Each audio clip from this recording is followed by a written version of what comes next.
gives your statewide approval rating a career high 84%.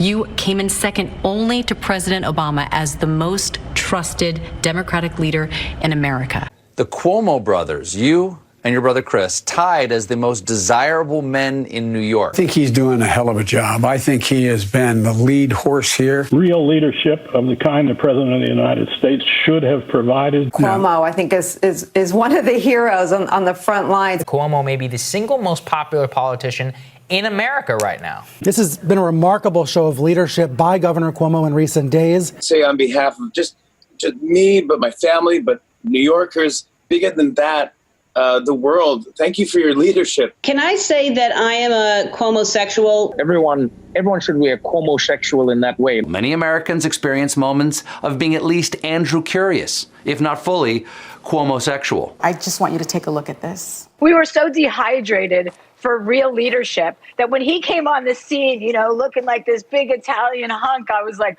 oh my, he's like, wear a mask. I'm like, I'll wear a mask. I'll put a mask on every part of my body. I want to flatten your curve and you can flatten my curve and then we can both apex together. Andrew Cuomo! Mwah! Thank you very much. This past week, the governor of New York, Andrew Cuomo, closed Broadway theaters and all venues with more than 500 seats. He ordered bars and restaurants to operate at half capacity. You can't deny a virus. It's not political. You can't explain it away. You can't lie about it. It's science. It's facts. It's not about finding the vaccine.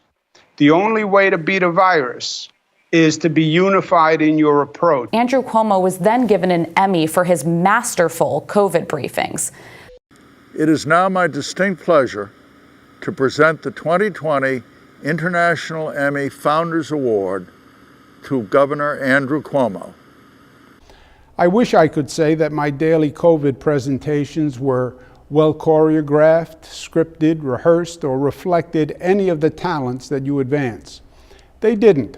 They offered only one thing: authentic truth and stability. A lot of questions this morning from nursing home victims' families in New York who are asking why there seemingly were enough tests for Governor Cuomo to provide them allegedly to his friends and family, but not enough tests to give to states' nursing homes that were urgently requesting them, specifically in the early days of this pandemic. For instance, in April of 2020, in upstate New York, Steuben County manager Jack Wheeler said he requested from the state enough COVID-19 tests for the Steuben County's 3 nursing homes, but the Department of Health only provided enough tests for one facility. There were 46 positive cases in that one facility alone. Governor Cuomo has come under fire for the state's handling of the crisis at adult care facilities all over New York, requiring those homes to admit patients who tested positive for the virus. This is a highly transmissible virus, and this population in particular is extremely susceptible to severe effects of this virus. So in March, when these orders went out saying that nursing homes had to in fact take COVID positive patients back into the nursing homes, that really created many issues. Deaths in nursing home and assisted care facilities accounted for 26% of all coronavirus deaths in the state. He blamed the caregivers for spreading COVID in the nursing homes when his report revealed that up to 60% of nursing homes had not a single case of COVID before receiving those COVID-positive patients back from the hospital. It's all politics. They want to attack the Democrats for nursing home deaths.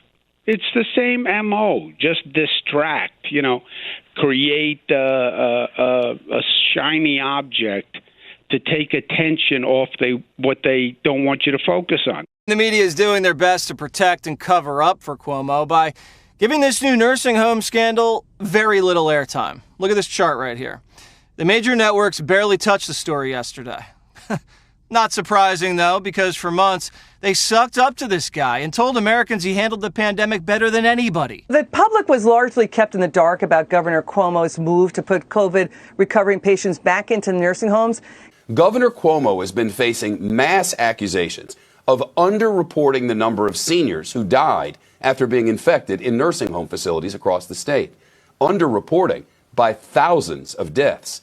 40% more than previously reported, were shipped from hospitals and into nursing homes under a controversial Cuomo directive amid criticism it was accelerating outbreaks. The state health department dragging its feet for months, only releasing the numbers after pressure from a scathing report by the New York's Attorney General and a state Supreme Court ruling forced their hand.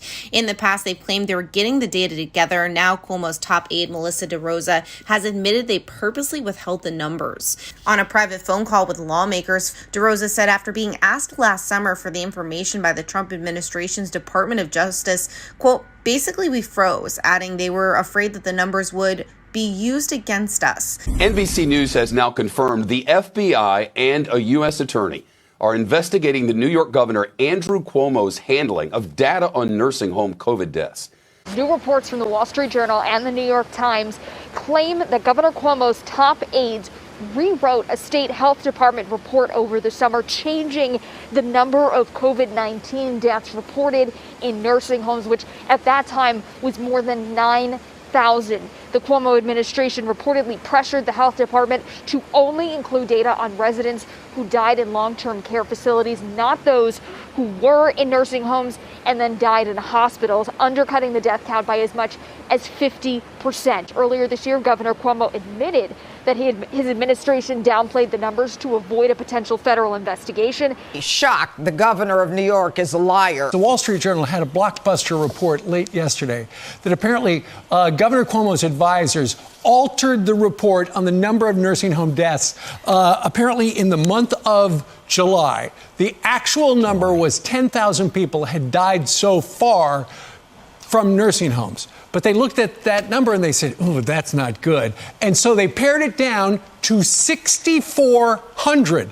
They knowingly presented a wrong number, and now they're spinning it as, well, we didn't know if we could trust that. He's blamed everyone else except the person that signed the executive order, Andrew Cuomo. It was in effect for 46 days. He's blamed God and Mother Nature and the president and the CDC and the New York Post and Fox News. He's blamed everyone except the person that signed the mandate, the order putting those COVID positive patients into nursing homes. How many grandparents did Andrew Cuomo kill when he decided to put COVID positive patients back into nursing homes? Even a 10-year-old knows that you don't do that in that situation. When he had the USS Comfort, when he had the Javits Center that the Trump administration had given him, and he decided to go ahead with the nursing homes. And then worse was the cover-up that his own aides have admitted to was done in order to get a book deal across the finish line, a book deal that made Andrew Cuomo very rich. State figures show thousands of nursing home residents have died after getting the virus over the last year. The reality is, it's too late. It's too late for my family. It's too late for too many families. I think Governor Cuomo's executive order, which defied science, will go down as the deadliest mistake of the COVID-19 pandemic. It's a horrible loss of life, unnecessary. Instead of addressing the reasons why their office made an attempt to hide and cover up nursing home deaths and give out legal immunity at the peak of the pandemic to nursing homes, he is deflecting, and that's what he does best. Two former state government employees have now come out officially with allegations of sexual harassment against New York Governor Andrew Cuomo. The stories from Lindsay Boylan and Charlotte Bennett coming as Cuomo is already facing a lot of criticism over his handling of nursing home deaths in the Empire State, as well as accusations of bullying and threatening a state lawmaker. Boylan says she was walking with Cuomo after a meeting at the governor's mansion when his dog jumped on her. Cuomo then, quote, joked that if he were a dog, he would try to mount her as well. His intention was trying to sleep with me. He was trying to sleep with me.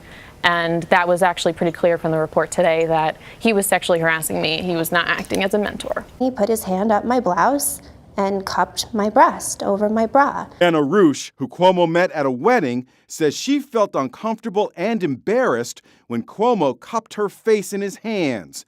The Attorney General did a report on complaints made against me by certain women for my conduct. The report said I sexually harassed 11 women. The most serious allegations made against me had no credible factual basis in the report. I thought a hug and putting my arm around a staff person while taking a picture was friendly. I kissed a woman on the cheek at a wedding. I have slipped and called people honey, sweetheart, and darling. I take full responsibility for my actions. Now, obviously, in a highly political matter like this, there are many agendas and there are many motivations at play.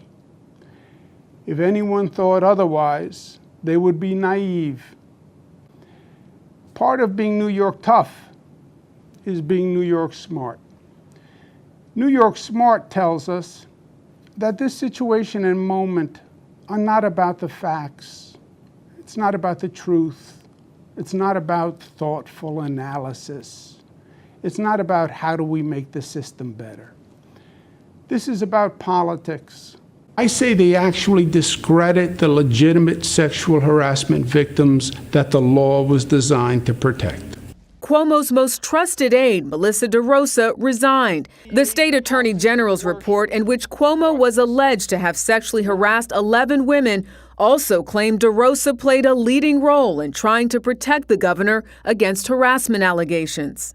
Also being considered whether the governor lied about the number of COVID-related nursing home deaths, his possible use of state resources for a more than $5 million book deal, and whether the governor prioritized COVID testing for family and friends at the beginning of the pandemic. I think it's just this arrogance, this idea that he knew better at every turn and that he felt like he could get away with things because he always had. That was the case with the COVID deaths, with the nursing homes, and then abusing his power with regard to these women. So I'm thrilled to see him go. I know many women around the country are as well. The independent investigation has concluded that Governor Andrew Cuomo sexually harassed multiple women and in doing so violated federal and state law. Bombshell announcement today. New York's Governor Andrew Cuomo revealing he will resign amid this sexual harassment scandal, heading off possible impeachment and ending his decade-long run as governor.